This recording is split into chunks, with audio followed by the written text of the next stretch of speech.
आप सभी आध्यात्मिक मार्ग पर चलने वाले राहगीरों को मेरा प्रणाम स्वीकार करें। आज का मेरा विषय अन्न है। हमारे शास्त्रों में अन्न को भी ब्रह्म कहा गया है।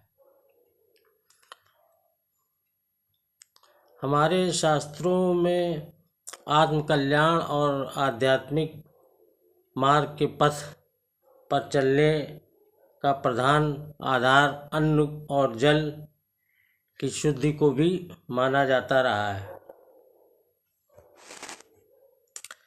क्योंकि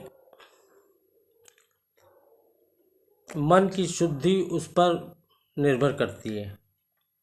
विज्ञान द्वारा अन्न पर बहुत सी खोजें की जा चुकी हैं, पहले भी और अब भी हो रही हैं, पर यह खोज होनी अभी बाकी है कि हमारे आहार का मन की भूमि पर क्या प्रभाव पड़ता है। उपनिषदों में इस संबंध में अनेकों बातें कही गई हैं।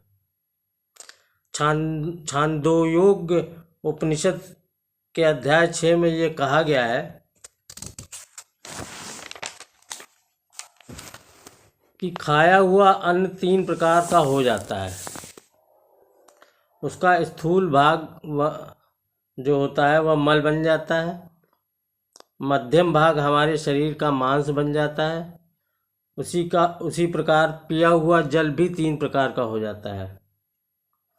उसका जो स्थूल भाग है वह मूत्र बन जाता है, और जो मध्यम भाग है वो रक्त हो जाता है, जो सूक्ष्म भाग है वह प्राण हो जाता है।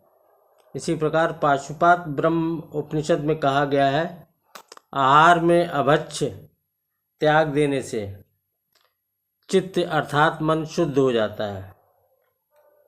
आहार शुद्धि से चित्त शुद्धि स्वमेव हो जाती है, और जब चित्त शुद्धि हो जाती है तो अज्ञान की हमारे मन में जो ग्रंथियां हैं वो धीरे धीरे टूटने लगती हैं। आहार शुद्ध होने से अंतःकरण की भी शुद्धि होती है।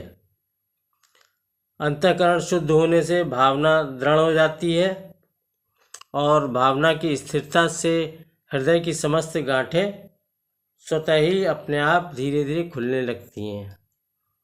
इसलिए हमें आध्यात्मिक मार्ग पर चलते समय अपने अन्न और जल का विशेष ध्यान रखना चाहिए।